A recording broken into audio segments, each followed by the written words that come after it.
Salam sejahtera untuk kita semua. Berkat Allah yang Maha Kuasa senantiasa menyertai kita. Bapak Ibu saudara-saudariku yang terkasih, hari Kamis 12 November 2020 adalah peringatan wajib Santo Yosafat, Uskup dan Martir.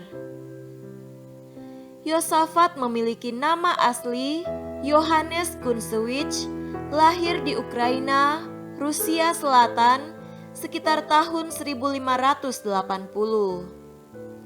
Ketika dikirim orang tuanya belajar ilmu perdagangan di kota Wilma, ia malah merasa bahwa minatnya bukan di situ, melainkan pada hal-hal kerohanian. Pada tahun 1604, ia kemudian memutuskan untuk masuk biara Tritunggal Maha Kudus dan menerima nama baru, yaitu Yosafat. Pada masa itu, di Rusia terjadi peristiwa skismatik sehingga muncullah gereja Ortodoks. Yosafat yang merupakan imam Katolik berusaha keras memajukan kesatuan gereja. Ia mendirikan dan memulihkan beberapa biara yang menjadi pusat usaha pendekatan gereja-gereja Yunani dan Latin, rajin berkhotbah dan mengunjungi para imam lainnya untuk menyemangati mereka. Karena usahanya itu pula, akhirnya pada tanggal 12 November 1623, ia dibunuh oleh orang yang menentang usaha kerasulannya itu.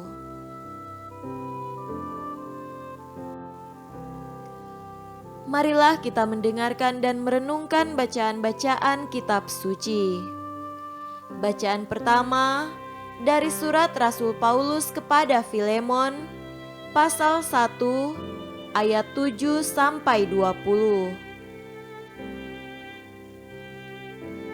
Dari kasihmu sudah kuperoleh kegembiraan besar dan kekuatan, sebab hati orang-orang kudus telah kau hiburkan, saudaraku. Karena itu, sekalipun di dalam Kristus, aku mempunyai kebebasan penuh untuk memerintahkan kepadamu apa yang harus engkau lakukan, tetapi mengingat kasihmu itu, lebih baik aku memintanya daripadamu. Aku, Paulus, yang sudah menjadi tua, lagi pula sekarang dipenjarakan karena Kristus Yesus, mengajukan permintaan kepadamu mengenai anakku yang kudapat selagi aku dalam penjara, yakni Onesimus. Dahulu memang dia tidak berguna bagimu, tetapi sekarang sangat berguna baik bagimu maupun bagiku. Dia kusuruh kembali kepadamu, dia yaitu buah hatiku. Sebenarnya aku mau menahan dia di sini sebagai gantimu untuk melayani aku selama aku dipenjarakan karena Injil, tetapi tanpa persetujuanmu, aku tidak mau berbuat sesuatu supaya yang baik itu jangan engkau lakukan seolah-olah dengan paksa, melainkan dengan sukarela. Sebab mungkin karena itulah dia dipisahkan sejenak daripadamu, supaya engkau dapat menerimanya untuk selama-lamanya, bukan lagi sebagai hamba, melainkan lebih daripada hamba, yaitu sebagai saudara yang kekasih. Bagiku sudah demikian, apalagi bagimu, baik secara manusia maupun di dalam Tuhan. Karena engkau menganggap aku temanmu seiman, terimalah dia seperti aku sendiri. Dan kalau dia sudah merugikan engkau ataupun berhutang padamu, tanggungkanlah semuanya itu kepadaku. Aku, Paulus, menjaminnya dengan tulisan tanganku sendiri. Aku akan membayarnya, agar jangan kukatakan, tanggungkanlah semuanya itu kepadamu. Karena engkau berhutang padaku, yaitu dirimu sendiri. Ya saudaraku, semoga engkau berguna bagiku di dalam Tuhan. Hiburkanlah hatiku di dalam Kristus. Demikianlah sabda Tuhan. Syukur kepada Allah.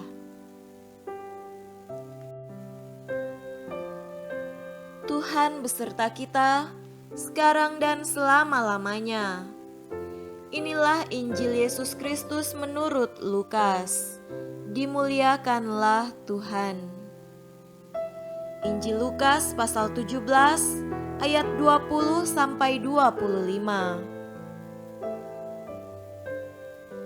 Atas pertanyaan orang-orang Farisi, apabila kerajaan Allah akan datang, Yesus menjawab katanya, "Kerajaan Allah datang tanpa tanda-tanda lahiriah, juga orang tidak dapat mengatakan, 'Lihat, ia ada di sini,' atau 'ia ada di sana.' Sebab sesungguhnya kerajaan Allah ada di antara kamu." Dan ia berkata kepada murid-muridnya, "Akan datang waktunya, kamu ingin melihat satu daripada hari-hari Anak Manusia itu, dan kamu tidak akan melihatnya. Dan orang akan berkata kepadamu, 'Lihat, ia ada di sana. Lihat, ia ada di sini.' Jangan kamu pergi ke situ, jangan kamu ikut. Sebab sama seperti kilat memancar dari ujung langit, yang satu ke ujung langit yang lain, demikian pula lah kelak halnya Anak Manusia pada hari kedatangannya. Tetapi ia harus menanggung banyak penderitaan dahulu dan ditolak oleh angkatan ini." Demikianlah Injil Tuhan. Terpujilah Kristus. Saudara-saudariku yang terkasih dalam Tuhan kita Yesus Kristus, tema renungan kita pada hari ini adalah misteri menarik dari Kerajaan Allah. Kerajaan Allah merupakan tema utama dan sentral dalam pewartaan Yesus.